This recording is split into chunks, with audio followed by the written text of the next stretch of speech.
Merci de nous avoir rejoints pour cette table ronde, enfin ces tables rondes, ces présentations et ces tables rondes Google for Education sur le sujet un numérique ouvert et au service de tous. C'est vrai qu'on est sur Educatech, on parle et il y a des stands un peu partout sur le numérique. Et le numérique ouvert, qu'est-ce que c'est ?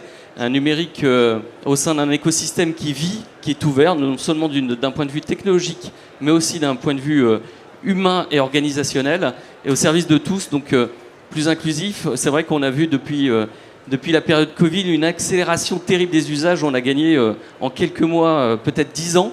Donc on va le voir, c'est toutes les thématiques de ce matin. Je vais laisser la parole donc à Rebecca Birnbaum, qui est directrice France chez Google for Education. Et là, vous pouvez l'applaudir. Merci à vous.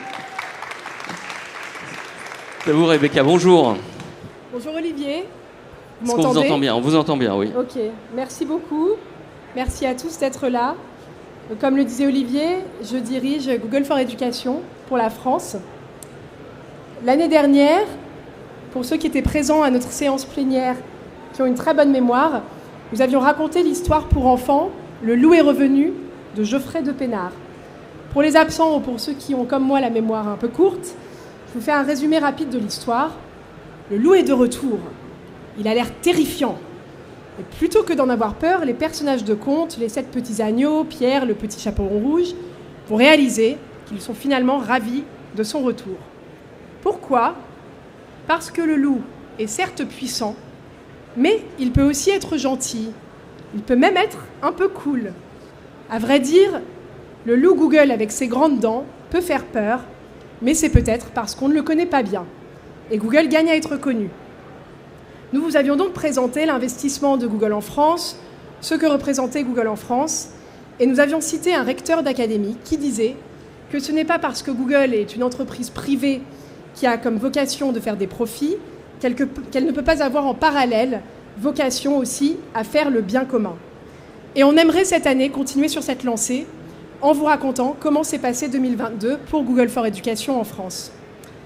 Alors de mon côté, je continue de lire beaucoup de littérature pour enfants, mais quand j'ai un petit peu de temps, je regarde la 5e saison de The Crown sur Netflix. Je ne sais pas s'il y a des spectateurs aussi dans la salle. En tout cas, j'espère ne pas faire de spoiler, mais je ne pense pas en faire. La 5e saison zoome sur la relation qui est de plus en plus tendue entre Lady Di et le prince de Galles, mais aussi sur la relation que je connaissais moins bien et qui est beaucoup moins médiatisée, de la relation entre la reine et le duc d'Édimbourg. Et dans un des épisodes, on y voit les quelques difficultés dans le mariage de la reine, avec ses intérêts et ceux du duc qui s'éloignent un peu et leur amour qui se dissout un petit peu. Le contexte historique est celui de la fin de l'URSS et de l'accès au pouvoir de Yeltsin et de sa visite de ce dernier à Buckingham Palace et ensuite de la reine qui va rendre visite à son tour en Russie. Et dans une des scènes où justement il est question de bonheur matrimonial, John Major, qui est le Premier ministre à l'époque, citant Dostoïevski, invoque que la clé d'un mariage réussi serait un mariage où les deux parties n'ont pas forcément beaucoup en commun, mais où ils se complètent. Être complémentaires plutôt que jumeaux, comme gage de solidité d'un couple. Je me suis donc posé la question de si cela pouvait s'appliquer au mariage de Google for Education avec la France. Nous nous intégrons dans l'écosystème existant afin d'y apporter l'innovation de Google, sans être ni spécialiste de l'éducation, ni une EdTech à la française. Et depuis le début de notre histoire en France, nous nous efforçons de nous inscrire dans le tissu local et d'apporter l'innovation qui est finalement la marque de fabrique de Google. Par exemple, nous avançons avec de nombreux départements et de nombreuses académies sur des pilotes, notamment autour des offres Chromebook et Chrome OS Flex. Alors, l'offre Chrome OS Flex, vous la connaissez peut-être moins bien, elle est assez récente. C'est le seul moyen d'avoir un ordinateur qui est plus durable qu'un Chromebook parce qu'il s'agit de passer les ordinateurs vieillissants existants sur l'OS Chrome et ainsi de leur donner une deuxième vie et de pouvoir aussi les gérer à distance depuis une console d'administration. C'est Maïsoun Kajou, notre responsable secteur public, qui mène ces projets avec brio. Nous sommes aussi présents auprès des TNE, on travaille avec Réseau Canopé, et on a profité aussi quelques jours à Axe les Thermes, fin août, où on a pu échanger, par exemple avec la DRAN locale, avec les DSI du Sud-Ouest, et présenter notre offre lors des nombreux Explore Camp. Nous travaillons aussi avec des associations de parents d'élèves, notamment avec l'Appel, et nous avons démarré avec une école, un établissement qui est au premier rang aujourd'hui, pour travailler sur une FAQ, donc avec l'Appel, sur l'utilisation des Chromebooks et de Workspace à destination des parents. Google for Education participe aussi au paysage numérique éducatif français en investissant dans la formation. Et c'est Guillaume Seco, notre responsable du programme Computer Science Education, qui nous expliquera comment Google et ses partenaires français soutiennent cet apprentissage de l'informatique. L'ouverture de Google est non seulement géographique, mais aussi dans cette conception même de l'informatique. C'est peu connu, mais Google contribue massivement à l'open source. Et c'est notre collègue Jean-Philippe Combe, responsable technique Chrome, qui vous en parlera aussi dans quelques instants. L'amour que Google for Education porte à la France est partagé. En exclusivité pour la première fois, j'aimerais faire cette annonce aujourd'hui à Educatech. On a le plaisir d'annoncer que nous venons d'intégrer l'AFINEF en tant que membre partenaire. Donc j'aimerais les remercier, et notamment Marc Sago et Marc Alperovitch, pour leur accompagnement dans cette démarche. Aujourd'hui, pour la plénière, nous avons le plaisir et l'honneur d'accueillir 3 clients, dont 2 de très longue date. Nous avons la chance d'avoir une représentation du 3e cycle jusqu'à l'enseignement supérieur, avec Madame Claire Chevillotte, qui est secrétaire générale de l'IPC, Monsieur Arnaud Machu, DSI de la Chambre de métiers Hauts-de-France, et Monsieur Thomas Flight, Erune, de la métropole de Dijon. Un grand merci à vous de votre participation aujourd'hui. Et pour finir, nos partenaires Acer, Asus et Lenovo vous évoqueront les projets sur lesquels ils ont pu avancer cette année. Je l'affirme donc, Google for Education et l'éducatif français, c'est un mariage solide, fondé sur la complémentarité plutôt que le mimétisme, et qui a d'ores et déjà donné naissance à de nombreux enfants au travers des nombreux projets que nous vous évoquerons aujourd'hui. Merci de votre attention et je leur laisse la parole. Très bien, merci Rebecca, on peut vous applaudir, merci à vous. Vous reviendrez nous voir pour la conclusion des débats. Et vous avez annoncé Guillaume Seco tout à l'heure, donc je vais inviter Guillaume à venir nous rejoindre, donc, qui est responsable Computer Science Education chez Google, sur la partie IME. Donc bonjour à toutes et à tous, bienvenue sur cette conférence Google for Education. Je m'appelle Guillaume Seco, je suis responsable du programme Computer Science Education. Voilà, c'est mieux. Donc c'est moi, c'est bien moi. Donc voilà, notre but c'est de soutenir l'apprentissage de l'informatique et du numérique à l'école. Et on travaille pour ce faire avec le milieu associatif et avec des partenaires publics. Et notre but, notre mission, elle est vaste, elle est grande, c'est de préparer les jeunes aux métiers d'aujourd'hui et de demain. Et donc ce qui est intéressant quand on veut se lancer dans ce genre d'initiative, ce genre de projet, c'est de comprendre les aspirations des jeunes, c'est de comprendre ce qu'ils veulent faire plus tard. Et donc, je me suis appuyé d'abord sur un sondage qui a été fait par l'Institut Montaigne, qui révèle les aspirations, les métiers de rêve pour les jeunes. Et donc, en premier lieu, et d'ailleurs, c'est rassurant de voir que les jeunes sont d'abord motivés par la passion, l'intérêt du métier, à 42%. Ensuite, ils sont aussi terre à terre. La rémunération est une composante importante de leur métier, du métier auquel ils aspirent. Ensuite, la responsabilité, le fait de pouvoir avoir des responsabilités, d'évoluer au sein de l'entreprise. Et enfin, la sécurité de l'emploi. Nos jeunes veulent un emploi stable et sécurisé. Alors, j'ai une bonne nouvelle. J'ai une bonne nouvelle pour ces jeunes, il faut leur dire. Il y a un secteur qui est à la recherche de talents, qui est en pénurie de talents et qui coche beaucoup de ces cases. Ce secteur, vous le connaissez tous ensemble, le numérique. Le numérique, l'informatique, on est à la recherche de talents. On est à la recherche d'ingénieurs en cybersécurité. On est à la recherche de chercheuses et de chercheurs en intelligence artificielle, de data scientists, de développeuses et de développeurs. Et donc ce métier, ce secteur, il coche beaucoup de ces cases. C'est passionnant de créer le monde qui nous entoure. Ils sont souvent très bien payés. On peut évoluer rapidement au sein de l'entreprise. Et puis aussi, il y a la sécurité de l'emploi. On parle beaucoup des emplois qui vont être peut-être détruits par l'intelligence artificielle. Par contre, il y a une manne d'emplois, il y a de nouveaux profils et de nouveaux rôles dont on va avoir besoin dans l'intelligence artificielle. Alors je voulais réagir, est-ce que justement on prépare bien est-ce que l'école prépare bien ces métiers du futur dont bien souvent, vous le disiez, certains métiers n'existent pas encore? Donc en fait, on peut considérer le verre à moitié vide ou le verre à moitié plein. Le verre à moitié plein, la bonne nouvelle, c'est que l'informatique, maintenant, fait partie des programmes scolaires. On commence l'informatique très tôt, au collège, parfois même en primaire.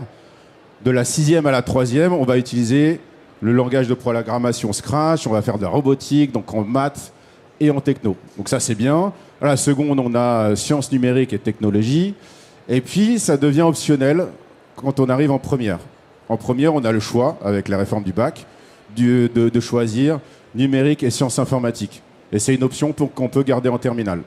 Ça, c'est le verre à moitié plein. Par contre, il y a encore du travail. Ah oui, j'oubliais dans les bonnes nouvelles, c'est qu'on a aussi un CAPES informatique pour préparer les enseignants à enseigner cette discipline. Le verre à moitié vide, c'est que pour l'instant, cette filière, cette spécialité NSI, elle n'est pas très populaire. Donc certes, elle est nouvelle. Certes, on doit faire aussi de l'éducation auprès des parents pour qu'ils incitent leurs enfants à choisir cette option. Elle n'est pas enseignée aussi dans tous les lycées. Mais on n'a que 10% d'élèves qui choisissent cette option et que 4% qui la gardent en terminale. Et puis si on se concentre sur les filles, on n'a que 2% de jeunes filles qui choisissent NSI en terminale. Oui, c'est terrible. Alors, comment rendre ces métiers plus attractifs comment les faire connaître et les rendre attractifs? Ouais. Alors, je reste dans la thématique de Rebecca avec une autre série qui a très bien marché sur Netflix, Le jeu de la dame. Donc, ça, c'est pour vous dire que finalement, des rôles modèles, c'est peut-être une des solutions. Proposer des rôles modèles. Quand cette série a été lancée sur Netflix, non seulement elle a cartonné avec 70 millions de spectateurs dès le premier mois, mais en plus de ça, elle a conduit à une vente massive de jeux d'échecs, plus 87% dans la vente de jeux d'échecs. Ce qu'on a fait pour commencer. Donc je suis preneur de scénarios pour montrer, par exemple, en rôle modèle, une chercheuse en intelligence artificielle. Je pense que ça pourrait très bien marcher.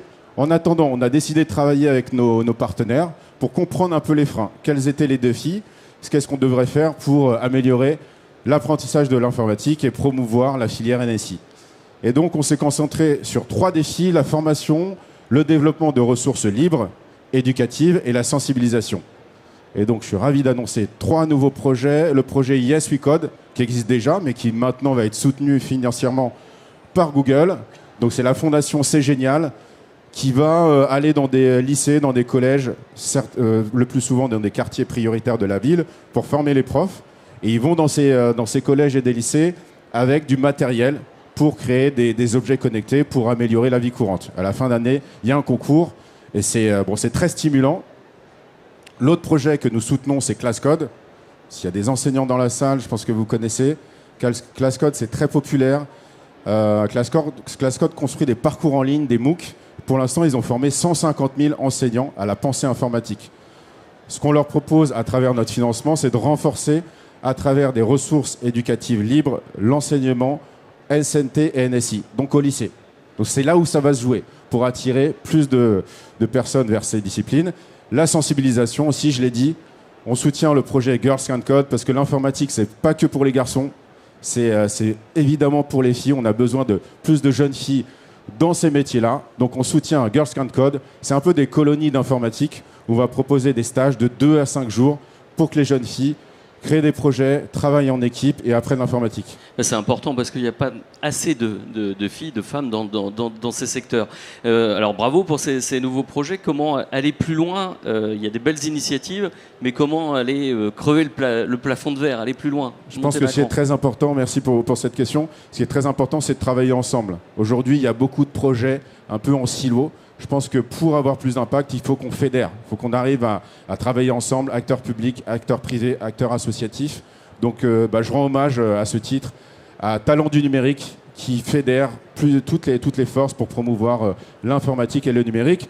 Et dernière parole, si vous voulez nous voir, on a des ateliers où nos partenaires vont venir présenter leurs projets. Donc on est preneur aussi de nouveaux projets pour encourager l'apprentissage du numérique et de l'informatique. Donc n'hésitez pas à venir nous voir. Très bien, on peut applaudir Guillaume. Merci Guillaume.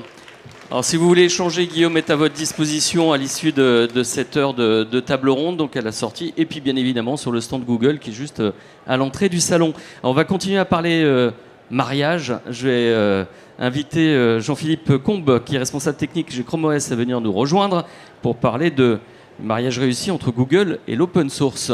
Exactement. Voilà, Oui, c'est bon, je vous laisse la parole. Exactement, merci beaucoup. Donc bienvenue à tous.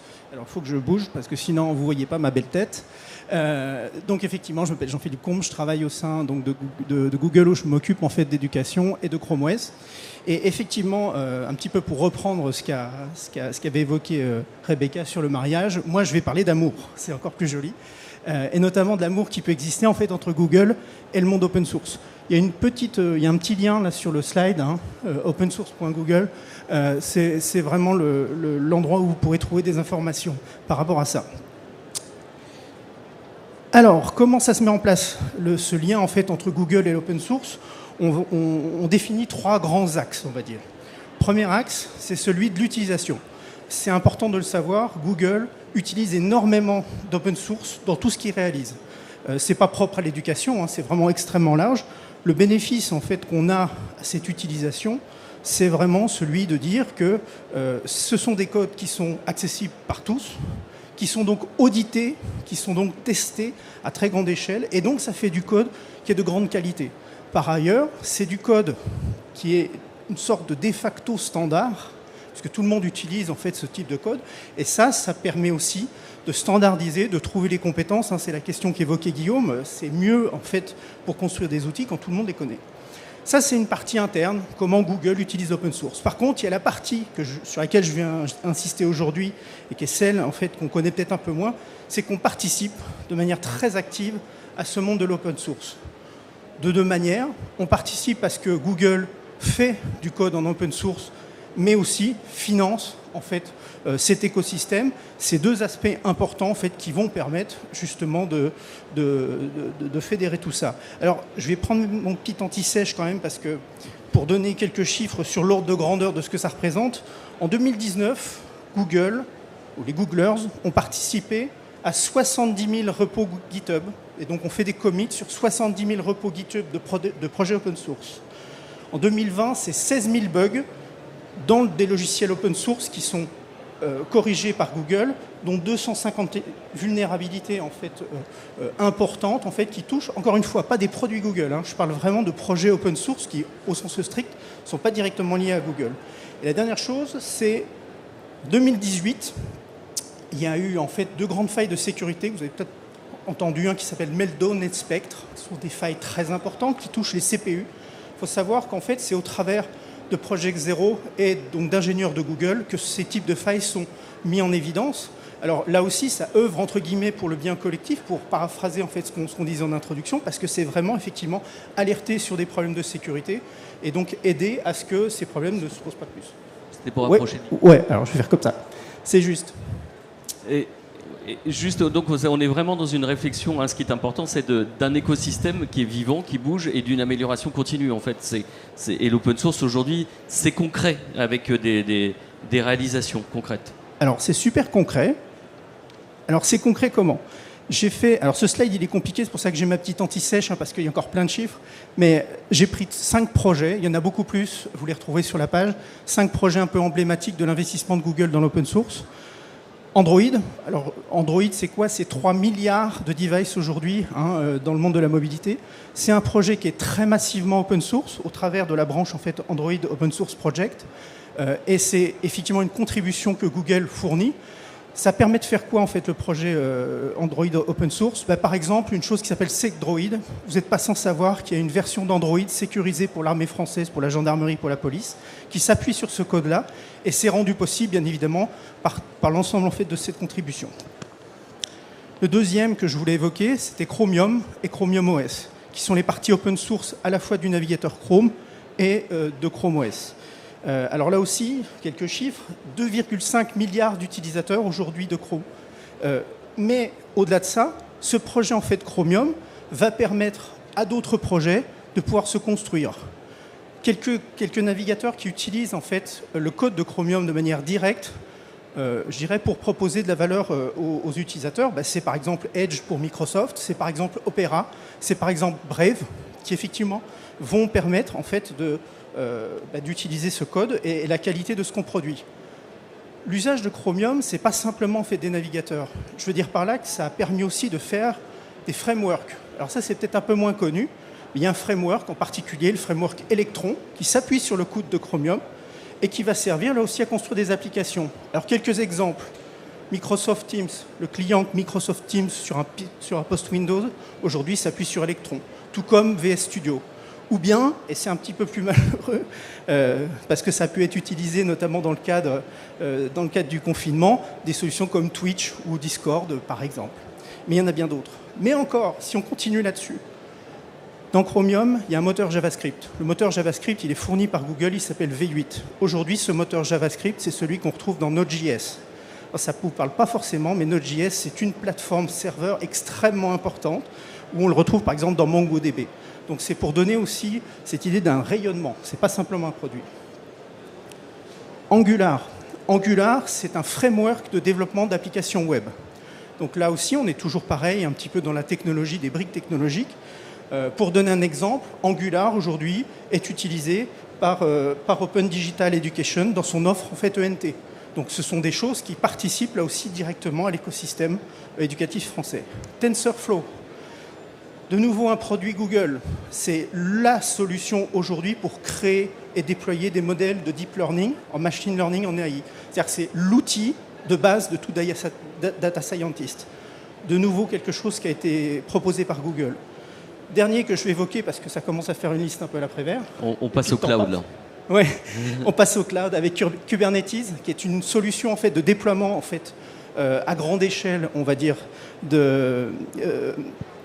d'images en fait de conteneurs applicatifs, et qui de nouveau est quelque chose qui a été fait par Google, qui a été donné il y a quelques années à la Linux Foundation, donc c'est un don et qui est resté dans l'open source et sur lequel en fait Google contribue beaucoup.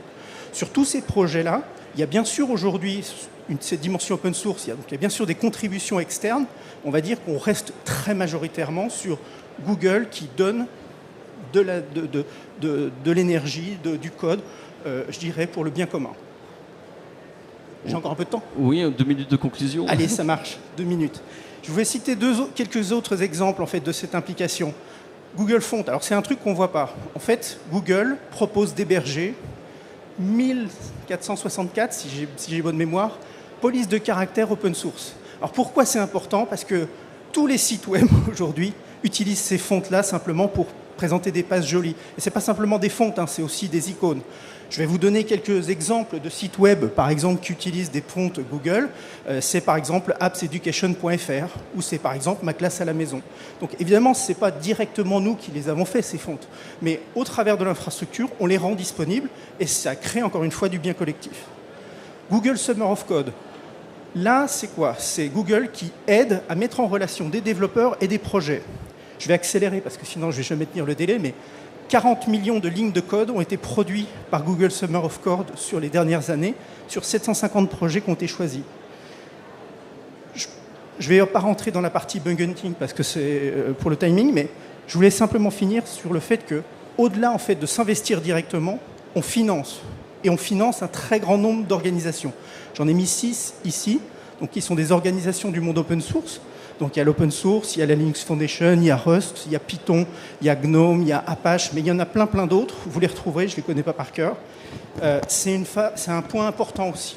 C'est-à-dire, c'est financer, en fait, par exemple, des choses comme le FOSDEM, c'est-à-dire financer des événements open source en donnant de l'argent pour créer cette communauté et pour permettre son développement. Pour finir. Je vais conclure, voilà. Moi aussi, je vais conclure en parlant du mariage. Si vous avez un petit peu de temps, vous pouvez regarder Netflix aussi. Moi, je vous engage en fait à regarder des YouTube et notamment une conférence en fait qu'a fait André Comte-Sponville aux hôpitaux universitaires de Genève. C'est en 2016. C'est une vidéo, vous allez la trouver. Vous tapez André Comte-Sponville. Il y parle en fait de plein de choses intéressantes et il y donne une autre définition du mariage. Et en fait, il dit un mariage réussi, c'est d'abord un mariage où on s'ennuie peu. Et en tout cas, beaucoup moins que si on était tout seul. Ben moi, j'espère que vous avez montré qu'en fait, entre Google et l'open source, on ne s'ennuie absolument pas. Et que ça, c'est le gage du fait que c'est une relation qui continue. Très bien. Merci Jean-Philippe pour vous applaudir. Vous l'avez compris, Jean-Philippe est un directeur technique passionné et donc du coup je vous invite, si vous avez des questions plus spécifiques sur ces briques technologiques, sur l'open source, à vous rapprocher de Jean-Philippe donc à l'issue de ces tables rondes ou sur le stand Google. Et puis merci de nous avoir rappelé qu'il n'y a pas de mariage réussi sans amour, Jean-Philippe. Merci à vous. Alors on va passer au retour d'expérience. Je vais appeler à venir nous rejoindre sur scène Claire Chevillotte, donc, qui est secrétaire générale de l'IPC, la faculté libre de philosophie et psychologie. Bonjour. Venez nous rejoindre, installez-vous, prenez un micro. Arnaud Macus, qui est directeur des systèmes d'information et du numérique au CMA, la Chambre des métiers et de l'artisanat des Hauts-de-France. Bonjour Arnaud. Et Thomas Fleit, qui est donc enseignant référent pour les usages du numérique, circonscription de Dijon, Centre École d'application à l'éducation nationale. Bonjour à vous. Merci de nous avoir rejoints sur ces... Oui, il y a l'autre slide. Donc on a les noms, si vous voulez les noter, des personnes qui témoignent. Et puis il y a la table ronde juste après. On va commencer par Claire. Bonjour Claire. Est-ce que vous pouvez nous présenter l'IPC déjà en quelques mots pour ceux qui ne vous connaissent pas? Bien sûr, donc l'IPC est une faculté libre, un établissement d'enseignement supérieur privé d'intérêt général qui forme des licences en philosophie et en psychologie, ainsi que des doubles licences et doubles cursus en philosophie, psychologie, droit, sciences politiques et des diplômes d'établissement. Et quelques chiffres sur le nombre de... On a 330 étudiants en présentiel dans le premier cycle de l'enseignement supérieur. D'accord. Et votre rôle? Mon rôle, donc, je suis secrétaire générale à l'IPC, donc je m'occupe du pilotage administratif et financier et de coordonner les services généraux. Très bien. Merci. On reviendra tout à l'heure sur le numérique. Arnaud, est-ce que représente la Chambre des métiers de l'artisanat des Hauts-de-France en quelques chiffres? Chambre de métiers et d'artisanat des Hauts-de-France, alors c'est une chambre consulaire, donc on est avant tout la maison des artisans. On représente et on défend les intérêts et on accompagne les artisans qui souffrent particulièrement en ce moment. Donc c'est à peu près 1200 collaborateurs chez nous, 450 enseignants à disposition des 110 000 entreprises artisanales des Hauts-de-France. Et on fait du développement économique, du développement des compétences, puisqu'on est le premier plus grand organisme de formation des Hauts-de-France, avec à peu près 8500 apprentis, puisqu'on forme les apprentis à devenir les artisans de demain. Et on fait aussi du développement territorial. Voilà. Très bien. Et votre rôle, vous avez vraiment un rôle... le numérique fait partie intégrante de cette innovation au sein des chambres des métiers de l'artisanat. Vous avez un rôle d'impulser de l'innovation, Oui, tout à fait. Alors, pousser de l'innovation pour nos artisans, naturellement, mais aussi dans nos organismes de formation. Donc, accompagner nos enseignants à l'usage numérique, à la transformation numérique de notre établissement, d'accompagner nos apprenants, notamment à ces nouveaux usages. Et donc, on a des grands plans très ambitieux et ça fait longtemps qu'on travaille avec les solutions Google Éducation. Très bien, on y reviendra tout à l'heure. Thomas, donc, est-ce que vous pouvez nous donner un petit peu la dimension de la circonscription de Dijon et le nombre d'établissements, d'élèves, ce que ça représente à peu près? La ville de Dijon, c'est... Est-ce que vous pouvez juste rapprocher le micro? Oui. Donc la ville de Dijon, c'est une quarantaine d'écoles élémentaires. Moi, sur mon secteur, j'en ai 26 à ma charge, ce qui représente 300 classes. Donc environ 300 classes, 300 professeurs des écoles et directeurs d'école. Donc que j'accompagne dans l'utilisation du numérique, en termes de formation, de conseils. Quel est votre rôle justement en tant que référent sur les usages du numérique? Qu'est-ce que vous faites? J'accompagne, donc je forme, je mets en place des formations, je peux accompagner dans les classes pour aider les collègues à se lancer. Et puis aussi, j'ai un rôle important au niveau du conseil, au niveau logiciel, application, mais aussi matériel. Et ce que je voudrais rajouter, c'est que je travaille en collaboration très étroite avec les services de la ville de Dijon, parce que c'est eux qui sont nos fournisseurs pour les écoles. Très bien. On revient à Claire un peu sur le rôle du numérique au sein de l'IPC. Vous avez, il y a longtemps que vous avez entamé cette transformation, déjà il y a 10 ans, en commençant par un compte Gmail. Est-ce que vous pouvez nous reprendre rapidement, parce qu'on n'a pas trop de temps, mais un peu cette accélération des usages du numérique au sein de l'IPC? Alors cette accélération, elle a eu lieu entre le premier et le deuxième confinement, où on a senti effectivement la nécessité de changer nos pratiques, de permettre des interactions entre les étudiants et les enseignants. Et du coup, pour nous, c'est le moment où on s'est dit on va doter l'ensemble de nos personnels enseignants et administratifs de la suite Google Éducation, et notamment l'application Google Classroom et Google Meet, qui ont permis, en cas d'absence d'étudiants, de maintenir une continuité pédagogique, notamment pendant les premières vagues de Covid. Alors, qu'est-ce que, post-confinement, là, qu'est-ce que ça donne aujourd'hui? Est-ce qu'on est revenu à un équilibre? Quels sont un peu les usages numériques et de ces suites Google et les usages au niveau de Google Classroom? Je pense qu'on est revenu à un équilibre. Oui, on utilise toujours Google Classroom. Ça permet de diffuser des informations autrement que par des mails. Donc ça permet d'autres formes d'interaction, d'interactivité aussi entre les enseignants et les étudiants.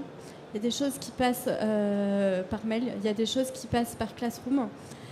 Ça permet aussi de donner du contenu enrichi au-delà du cours aux étudiants, et ça permet aussi de faire du contrôle continu autrement. Alors, si on devait résumer les bénéfices, est-ce que c'est, alors vous parliez de, alors est-ce que c'est de la simplicité, est-ce que c'est du gain de temps, est-ce que aussi vous voyez naître un peu de nouveaux usages et une nouvelle manière d'enseigner ou de collaborer au sein des administratifs? Quels sont un peu les éléments que vous pouvez mettre en exergue? Je dirais un petit peu l'ensemble en fait.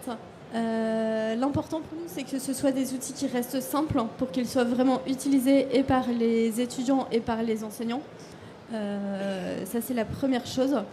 Et c'est d'avoir un équilibre entre le présentiel qui reste vraiment essentiel pour nous et aussi cette interaction autre que le présentiel qui permet de continuer les échanges au-delà du cours entre les enseignants et les étudiants.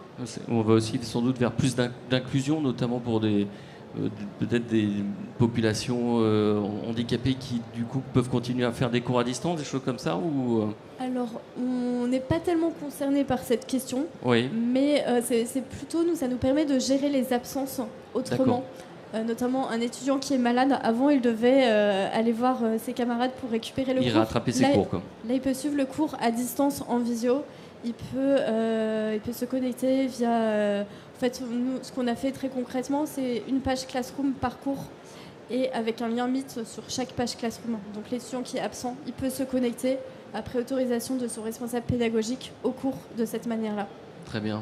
Arnaud, vous alors vous étiez, excusez-moi du terme anglais, mais early adopter, vous étiez vraiment un peu un early adopter, on peut dire comme ça, sur les solutions Google. Il y a 12 ans, vous êtes passé sur le cloud. Alors aujourd'hui, quels sont un peu les usages? Qu'est-ce que vous utilisez sur la partie aussi bien administrative que pour la partie enseignement, notamment sur la formation? Ou alors early adopter, je ne sais pas, mais c'est vrai qu'on a adopté les solutions cloud Google il y a déjà pas mal de temps. Après, un peu comme Claire, je pense que le Covid a été, malgré les difficultés, un formidable accélérateur.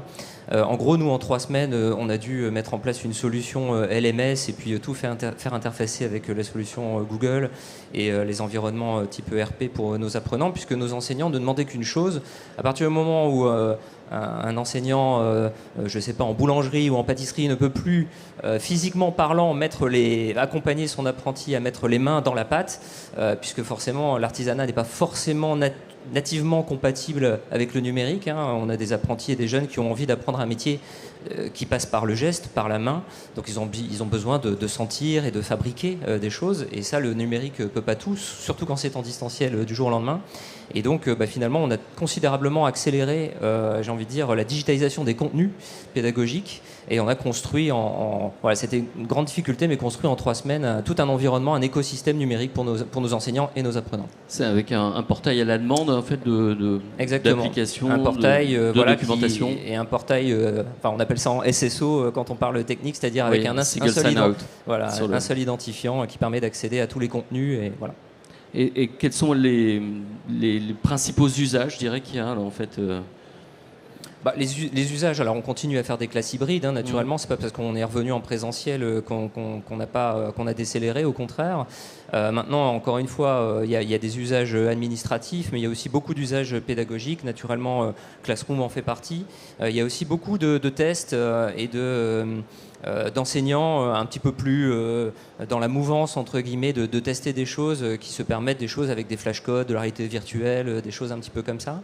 Mais c'est clair que là, on a pris depuis 3 ans une vraie accélération, en tout cas nous, concernant. C'est-à-dire qu'on a abaissé la barrière d'accès à l'innovation, c'est-à-dire qu'on peut tester beaucoup plus de choses et un peu stimuler un peu les usages, voir ce que ça donne, revenir en arrière et d'accélérer un peu sur certains usages.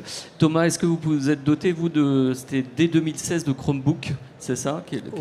Quel était l'objectif au départ? L'objectif en 2016, ça a été de remplacer les ordinateurs fixes qu'on avait dans les écoles dijonnaises et qui étaient de moins en moins utilisés. Donc on a cherché une solution qui soit plus près des classes, au sein même des classes. Donc on a été assez intelligent à Dijon parce qu'on a testé longuement plusieurs solutions et pendant plus d'une année scolaire, on a mis dans quelques classes types des flottes de tablettes de différents, avec différents systèmes. Et puis on n'était pas satisfait. On trouvait pas quelque chose que les collègues utilisent facilement au quotidien. Et puis ça a été une découverte, je dois le dire, parce qu'en 2016, le Chromebook, c'était quand même pas très répandu en France. On a découvert le Chromebook. Et on s'est dit, ça peut marcher. Donc et qui en est doté? En fait, quel est le parc de Chromebook? Alors, pour quel usage? Alors, le parc de Chromebook, aujourd'hui, sur l'agglomération dijonnaise, je l'ai vérifié ce matin avant de partir, dans ma console d'administration, il est de 3250 à peu près, 3250 Chromebooks. Sur Dijon, on a équipé les classes d'école élémentaire avec 5 Chromebooks par classe. Alors pourquoi on a choisi le Chromebook, peut-être? Oui, pourquoi? Oui, non, mais c'était sur vos choix. Oui. Alors le Chromebook, déjà, l'appareil, c'est quelque chose qui est un 2 en 1, puisque c'est à la fois un ordinateur portable et une tablette. Donc ça permet les usages classiques de l'ordinateur, mais aussi les usages de la tablette, plus de production, notamment multimédia. C'est un appareil, alors il y a beaucoup de qualités, je vais sûrement en oublier, mais c'est un appareil qui est robuste. Il peut tomber on peut même verser de l'eau sur le clavier sans souci. Il a une autonomie qui est intéressante, puisqu'on peut durer, je dirais, toute une semaine de classe quasiment sans le recharger. La recharge est rapide. Il est mutualisable, c'est-à-dire qu'on en a 5 par classe, mais on peut très bien se les prêter entre classes. Si on en a besoin de 1 pour 1, on peut très bien, pour une séance ou pour une journée, tous les récupérer ce qu'il nous faut pour la classe. Donc l'aspect mutualisation est très intéressant. Très bien, la promesse est tenue alors. Pardon ? Je dis la promesse est tenue entre votre choix de 2016 et aujourd'hui, c'est que la promesse est tenue. Ceci dit, les choses ne se font pas du jour au lendemain et on a encore du travail pour répandre l'utilisation auprès des élèves et auprès des enseignants. Très bien, vous êtes en plein déploiement, il y a encore pas mal de chemin à faire. Claire, est-ce que si on revient un peu, parce qu'on est pris un petit peu par le temps, mais sur les points d'attention, ce que vous avez pu apprendre lors de ce déploiement de ces usages numériques, et aussi bien du point de vue des élèves que des enseignants, que du personnel administratif, qu'est-ce que vous pouvez retenir comme point majeur? Je pense que le point majeur, c'est qu'il n'y a pas de changement sans adaptation. Et on l'a notamment vu au moment du deuxième confinement, où on a eu l'impression d'énormément progresser, puisque c'est le moment où on a demandé aux enseignants de filmer tous leurs cours pour que les étudiants puissent avoir cours, on se disait, dans des conditions quasi normales, et où les étudiants sont revenus nous voir en nous disant 6 heures de visio dans une journée, on n'y arrive pas, on ne suit plus. C'est trop, c'est imbuvable. C'est trop, oui. Surtout que, imaginez, entre l'enseignant qui finit son cours en retard, celui qui commence un peu en avance, ils n'avaient même plus de pause. Donc on s'est dit, en fait, faire cours en distanciel, c'est pas du tout la même chose que faire cours en présentiel en étant filmé. Bon, il ne faut pas dupliquer les modèles, mais les repenser. Absolument. Et du coup, on s'est dit aussi qu'on ne pouvait pas faire ça seul. Et on s'est appuyé notamment sur GoWithYou pour à la fois former nos responsables pédagogiques pour qu'ils puissent être relais auprès des enseignants et ensuite sensibiliser nos enseignants plus durablement. Oui, la sensibilisation, est-ce que numériques. justement l'adoption ça a été facile à faire? C'est-à-dire qu'ils étaient plutôt enclins à utiliser ces outils numériques ou Je dirais ça dépend. Enfin, il y a une spécificité aussi de l'enseignement supérieur, c'est qu'on a un certain nombre d'enseignants permanents et on a aussi des enseignants qui effectuent leur charge dans plusieurs établissements, donc avec des outils différents. Et il faut que l'utilisation soit simple. Faut pas rajouter une contrainte. Oui, puisque à chaque fois qu'ils changent d'établissement, potentiellement, ils doivent s'adapter à d'autres outils. Donc il faut que ce soit simple et pour qu'ils puissent vraiment le faire et dans la durée. Très bien. Juste entre parenthèses, donc GoWithYou qui est un partenaire intégrateur et conseil et intégration qui devait être présent mais qui malheureusement n'est pas là aujourd'hui. Si on reprend Arnaud un petit peu c'est justement qu'est-ce qui peut ressortir comme point majeur, quoi. Alors, pas forcément de friction mais d'attention je dirais quand on déploie des Chromebooks, on déploie des solutions Google, des choses que voilà, où on repense un peu les systèmes et des choses que vous n'aviez pas forcément suffisamment anticipées mais vous avez su y faire face. Oui, alors je ne vais pas revenir sur la liste de ce qui nous paraît être très positif dans le matériel en tant que tel, hein, je pense qu'on vient de l'évoquer. Nous, encore une fois, mars 2020, on met en place notre environnement numérique et puis en fait on s'aperçoit qu'il y a beaucoup de jeunes de 15 ans, de 16 ans, de 17 ans qui sont en difficulté parce qu'ils n'ont pas de matériel chez eux, tout simplement.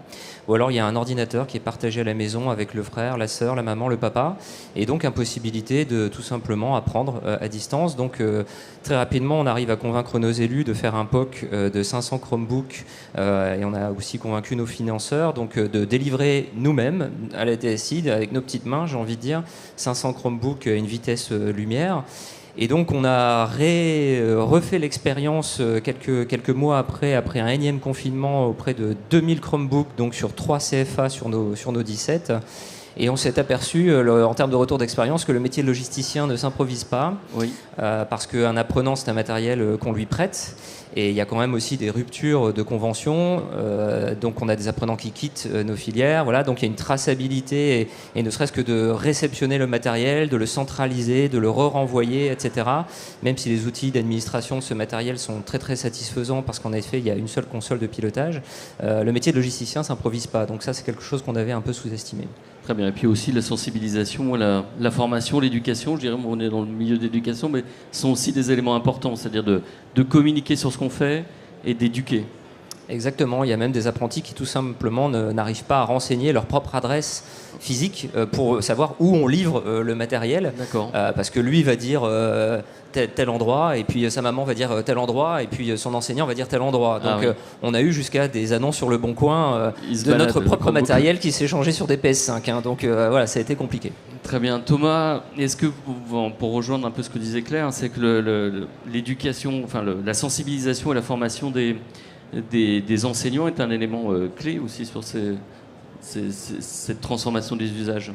Oui, tout à fait. La formation des enseignants, c'est quelque chose qui est hyper important. D'ailleurs, j'ai vu un article récent dans la Gazette des communes. Les acteurs des collectivités locales situent ce frein en deuxième position. On manque de formation, on manque de temps de formation pour nos enseignants, ça c'est flagrant. Et le premier frein? Alors le premier frein, c'est l'aspect financier. D'accord, c'est le Alors nous, on a la chance sur Dijon, et la métropole dijonnaise qui a fait un effort important. Les Chromebooks sont pas trop chers non plus, donc ça a aidé. Mais en termes d'infrastructure, de câblage, de connexion à Internet, de fourniture des Chromebooks, de l'équipement annexe, tout ça, il y a eu un gros effort de fait. Très bien. Je voulais vous faire réagir, vous pouvez garder le micro, Thomas, c'était dans vos critères de choix, est-ce que les aspects aussi de sécurité étaient des aspects importants? Et puis je reviens sur ce que disait Jean-Philippe aussi, sur cette dimension, pas sur l'open source, mais sur cette dimension aussi d'ouverture et d'interopérabilité de ces systèmes avec l'écosystème applicatif des établissements ou des régions. Est-ce que ces éléments étaient des éléments clés dans le choix des solutions? Alors, honnêtement, la sécurité, la culture de la sécurité chez les enseignants du premier degré n'est pas très présente. Donc je dirais que de notre point de vue d'enseignant, pas forcément. Par contre, je sais qu'au niveau des DSI, des collectivités, là, la sécurité est hyper importante. Alors je vous propose de faire réagir le DSI qui est à côté de vous. Tout à fait. Sur les aspects de sécurité. Oui, naturellement, la sécurité informatique, nous, c'est notre préoccupation. Bon, c'est moins celle parfois de certains personnels. En gros, même les mots de passe, excusez-moi d'être vulgaire, mais ça ennuie tout le monde. Et on finit par avoir des post-it collés sur l'écran. Et au bout de 3 mois, s'il faut rechanger son mot de passe, on rajoute un 1, un point d'exclamation. Enfin bref, c'est ennuyant. En même temps, c'est une priorité. Et c'est vrai qu'on y travaille tous les jours parce qu'on ne sait pas à quelle sauce on va être mangé. On en a parlé tout à l'heure au niveau des attaques. Et c'est vrai que l'environnement sécurité est pour nous une priorité. Et Claire, alors on revient peut-être pas sur la sécurité, mais sur l'interopérabilité de ces systèmes au sein d'un écosystème applicatif. Vous êtes notamment avec des outils de CRM. Oui. Alors nous, on a basculé notre CRM sur Salesforce. Et du coup, effectivement, pour nous, l'avantage de passer sur Google, c'était l'interopérabilité entre Salesforce et Google. Et là, le sujet sur lequel on travaille actuellement, c'est de permettre que les cours qu'on place pour les enseignants dans notre CRM puissent s'enregistrer automatiquement dans leur agenda sur Google. Très bien. Je vous propose de garder le micro, puisqu'on a juste 2 minutes là, pour la conclusion des échanges, ça va très vite. C'était un peu quelle est votre vision de l'éducation numérique, un peu vers quoi vous voulez tendre. Là, on est arrivé à un certain équilibre après le Covid. Comment vous voyez l'IPC numérique du futur, quoi, un peu, c'est un peu vers quoi tend-on? Comme un appui au présentiel, mais pas quelque chose qui puisse le remplacer. Enfin, nos étudiants, vraiment par leur présence, nous rappellent que la priorité pour eux, c'est qu'il y ait un présentiel qui soit maintenu et un contact physique avec leurs enseignants et leurs responsables. Très bien, on reste sur l'humain, ce qui est rassurant. Arnaud, juste, je voulais vous faire réagir un peu sur l'innovation, votre vision d'innovation, et puis l'innovation, elle est déjà là, notamment avec la RVR, tout ce qui est réalité virtuelle, jumeaux numériques. C'est des choses qui se développent. Est-ce que vous pouvez donner juste un exemple de ce que vous faites, ce qui est prémisse de l'avenir, mais qui est déjà présent? Ouais, on veut faire rimer artisanat avec innovation. Alors on veut pas non plus surfer, j'ai envie de dire, sur la mode d'aller sur le VR ou Meta pour entre guillemets s'amuser. Les applications pédagogiques d'immersion de ce type de dispositif, VR, réalité virtuelle et salle immersive, commencent à vraiment être très intéressantes d'un point de vue pédagogique. On vient de déployer 2 salles immersives dans des salles de classe, voilà, qui permettent d'avoir une projection à 360 degrés et avoir des casques en réalité virtuelle dans tous nos centres de ressources. Donc ça fait quand même une bonne 30aine de casques. Et au-delà des matériels, parce que le matériel c'est une chose, mais à la limite ça n'a peu d'intérêt, surtout la construction des scénarios pédagogiques et des applications qu'on peut y faire derrière. Donc vous évoquez le jumeau numérique, nous on a pas mal de modules, notamment sur la coiffure, sur la carrosserie, sur la peinture. Si je reprends l'exemple de la coiffure, on a un jumeau numérique qui permet à un apprenant en coiffure tout simplement de réaliser des coupes en 3D avec des simulateurs de cheveux qui sont quand même véritablement réalistes et qui lui permettent tout simplement de répéter le geste 100 fois, 10 fois, 1000 fois. Alors c'est sûr que ça remplacera jamais la texture du cheveu, mais une tête à coiffure, c'est 60 €. Et quand les cheveux sont coupés, ils sont coupés. Donc il y a un moment, on ne vient pas, comme disait Claire, tout simplement remplacer, on ne croit absolument pas en tout cas sur l'artisanat au métier du 100% distanciel, ça n'a aucun intérêt, mais on croit tout simplement à utiliser ces technologies pour venir renforcer la partie pédagogique de l'enseignant, parce que les classes virtuelles, c'est pas apprendre seul dans une salle tout seul, c'est véritablement tout simplement être ensemble avec ces technologies et l'enseignant en facilitateur et en coach, en tuteur. Très bien, c'est rassurant en fait cette vision de l'alliance du numérique et de l'humain, c'est numérique plus humain. Thomas, juste cette vision un petit peu de vers quoi vous tendez vous, vers quoi vous voulez aller. On parlait d'interopérabilité, d'écosystème. Nous, l'aventure continue, et on continue de développer les usages des Chromebooks auprès des élèves. Et puis le nouveau chantier qu'on a c'est la dotation en écran numérique interactif de toutes les classes. Et puis la dotation, on a réussi à convaincre la ville de Dijon de doter les écoles de petits robots Edison parce qu'ils sont compatibles avec les Chromebooks. Donc le travail continue. D'où cette nécessité d'avoir des environnements ouverts, interopérables et de réfléchir écosystème et pas, non pas système propriétaire. Voilà, madame, messieurs, on peut vous applaudir. Merci à vous. Nos témoins restent bien évidemment à votre disposition si vous voulez échanger à la fin de la table ronde. On avait pris 5 minutes de retard, donc on aura 5 minutes de débord. Je vais inviter à venir nous rejoindre le point de vue des fournisseurs, donc de Denis Gérardeau, qui est directeur éducation chez Lenovo, Jackie Aboudaram, qui est directeur des ventes B2B chez Acer, et Kajanan, Chan, je ne sais pas si je prononce bien, Voilà, qui est donc directeur des ventes B2B chez Asus. Je vous en prie, installez-vous, merci. Prenez un micro. Et on va commencer par vous, tiens, Kajalan. Est-ce que vous pouvez nous présenter, alors Asus, tout le monde connaît, vous avez un stand qui est juste à côté, mais quelques mots sur la dimension du groupe. Exactement. Bonjour à tous, donc je suis Kajalan Chan, qui va parler de la marque Asus. Aujourd'hui, Asus, on est une marque très ancrée technologie. Pour ceux qui nous connaissent, on a démarré notre métier sur la base des composants. Donc on va dire l'architecture de base d'un PC portable. On est industriel. Aujourd'hui, notre travail, c'est de concevoir des produits qui vont répondre aux besoins d'aujourd'hui et de demain. Et comment percevez-vous ce marché spécifique de l'éducation là ? Quels sont pour vous les challenges à relever et comment l'abordez-vous ? Avec quelle proposition de valeur ? Complètement. L'éducation a été un sujet très important pour Asus. On a conçu des produits qui vont répondre aux utilisateurs, que ce soit les élèves ou les professeurs, avec des innovations technologiques très en avance. Si vous pouvez passer sur le stand, vous pouvez voir quelques-uns de ces innovations technologiques, notamment le pavé numérique tactile, par exemple, qui s'intègre sur un PC portable, ou alors un système d'ergolift qui permet de surélever la base du PC portable.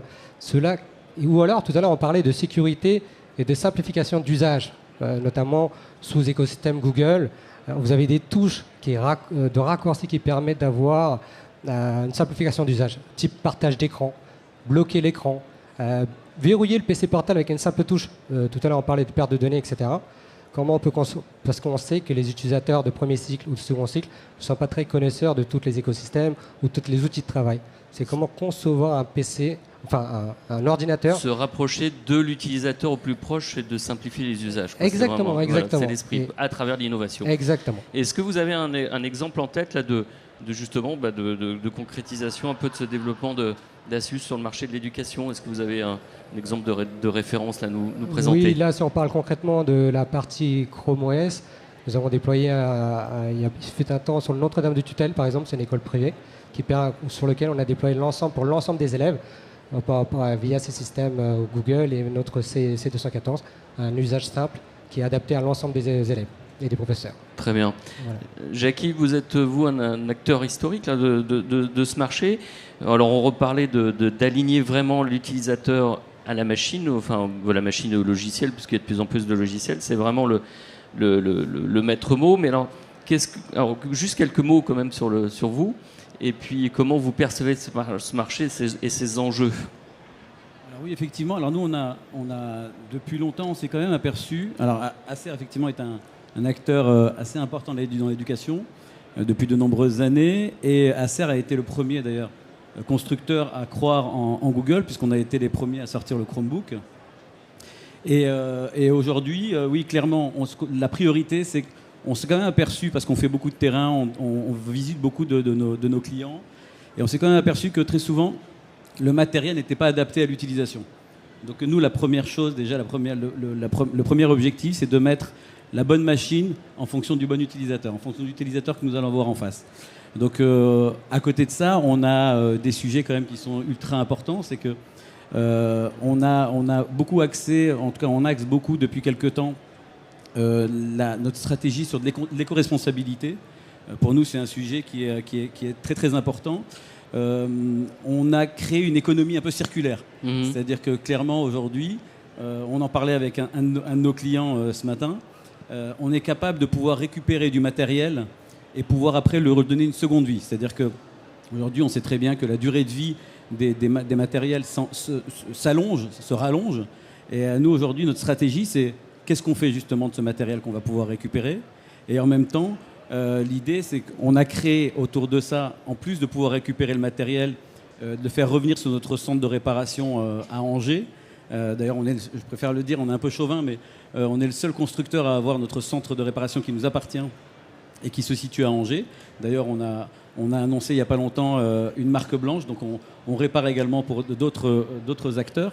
Et à côté de ça, on a, il y a quelques mois, annoncé une nouvelle marque, ou en tout cas une nouvelle catégorie de produits qui s'appelle Vero, et ce sont des produits qui sont faits à partir de plastique recyclable recyclés, et donc recyclables. Et donc ça vient boucler la boucle, j'ai envie de dire, de la stratégie d'Acer, qui n'est plus uniquement du marketing, parce que depuis quelques années, effectivement, tout ce qui était éco-responsabilité, c'était beaucoup du marketing. On faisait du greenwashing, et maintenant exactement. ça devient une réalité. Alors ça, c'est pas uniquement dans le matériel, mais c'est aussi dans le quotidien de notre entreprise. Il y a beaucoup de choses qui sont faites en interne, et au niveau monde, même en fait c'est Taïwan un peu qui a donné le rythme de ce changement d'approche. Très bien. Juste un exemple en tête de déploiement que vous pouvez faire sur le marché de l'éducation, le par exemple. monsieur, alors pour être très honnête, je ne savais pas, mais il y a un monsieur, c'était Thomas, qui est de Dijon. Alors Acer a été, comme je disais, le premier constructeur effectivement à développer du Chromebook et a été le premier à accompagner la métropole de Dijon. D'ailleurs, en 2017, on a à ce jour déployé plus de 3000 machines et ça continue. Donc ça a été un pari pour tous les deux, puisque eux passaient sur du Chrome et nous, on a dressé le marché public. Et donc aujourd'hui, c'est un vrai exemple important pour nous. Très bien. Denis, est-ce que quelques mots sur Lenovo, pour ceux qui ne vous connaissent pas, mais vous êtes connus? On peut citer 3 chiffres. En fait, Lenovo est né du rachat d'IBM il y a maintenant plusieurs dizaines d'années. Ça date pas d'hier. Et Lenovo, aujourd'hui, on est présent dans 180 pays. On est environ 65 000 collaborateurs au travers le monde. On réalise un chiffre d'affaires de 70 milliards de dollars. Il y a eu un boom. Sur les 2 dernières années, on a pris un petit dizaine de milliards de dollars avec l'effet confinement et l'effet Covid.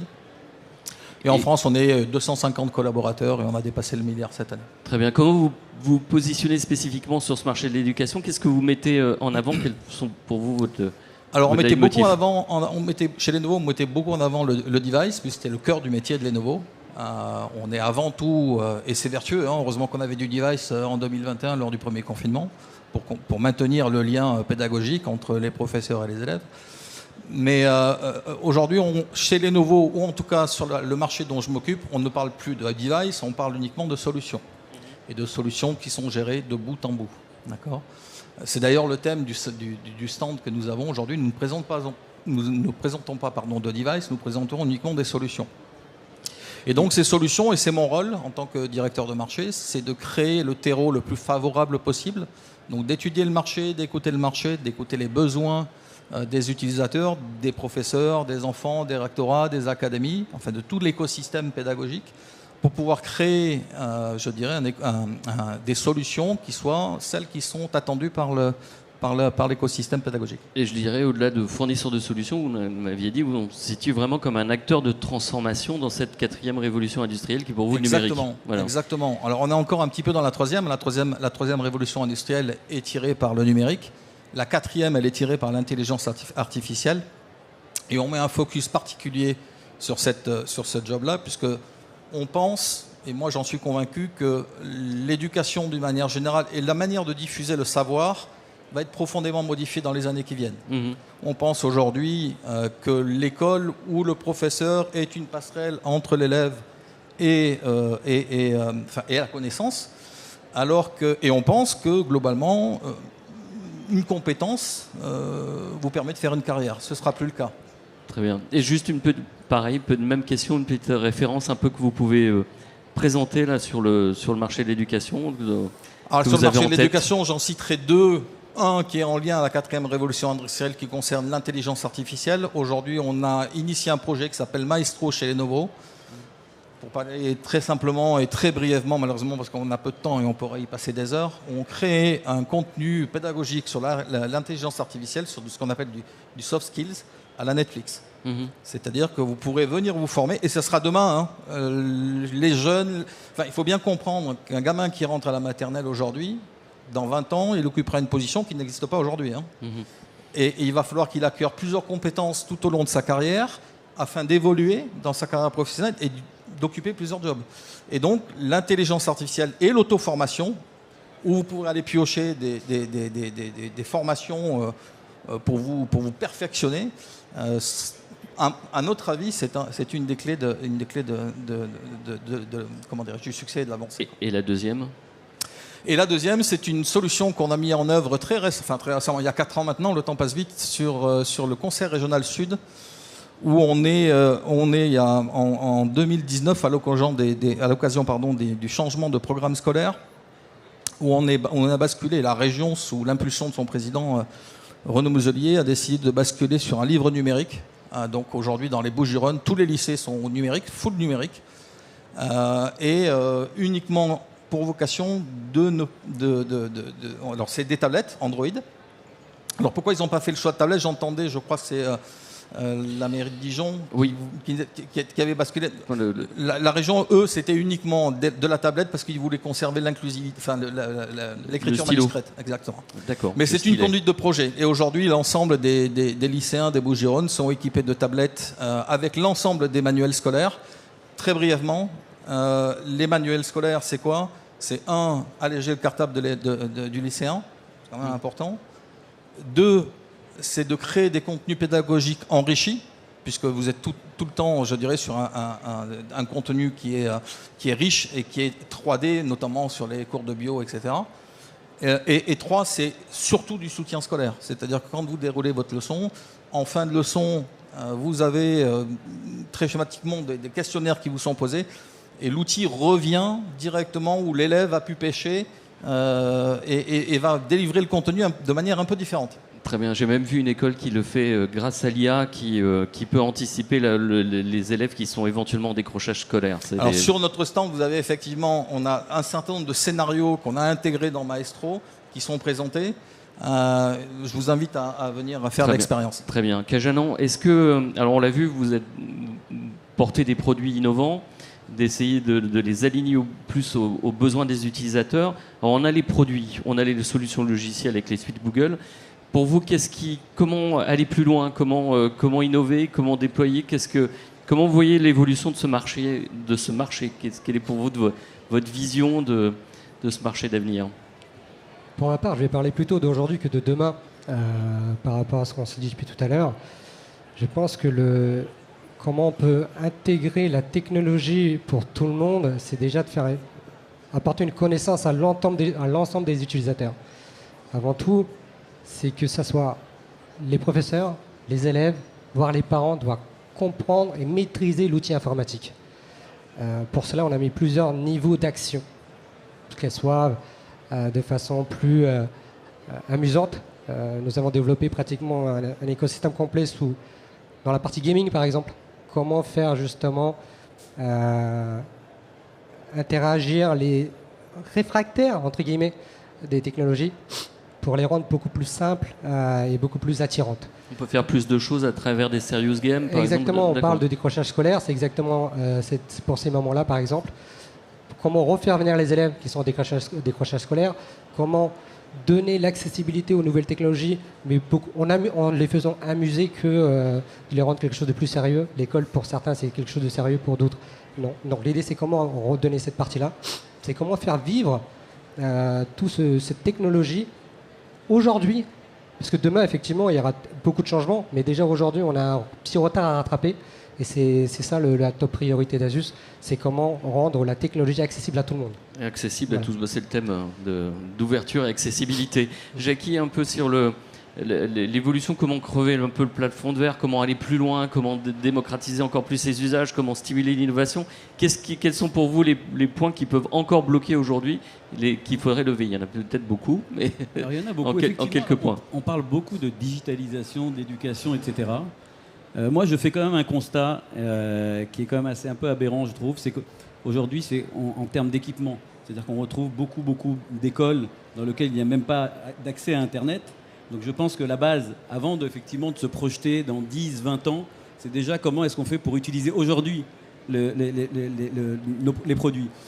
Il est clair qu'on a tous, au travers de Google ou même au travers de solutions embarquées dans nos produits, la possibilité effectivement de pouvoir faire évoluer les utilisateurs. Mais avant cela, je pense que tout ce qui va autour, c'est-à-dire l'Internet, le Wi-Fi, et c'est ces choses aujourd'hui qui manquent cruellement, selon moi, dans l'éducation. Et encore une fois, il n'y a pas que Paris et sa région, mais il y a énormément en tout cas dans province, de collectivités, etc., qui n'ont aujourd'hui même pas accès à Internet. Donc on pourra faire ce qu'on voudra, on pourra effectivement parler d'intelligence artificielle, mais tout ça ne fonctionnera pas si demain on ne leur donne pas la possibilité d'y avoir accès.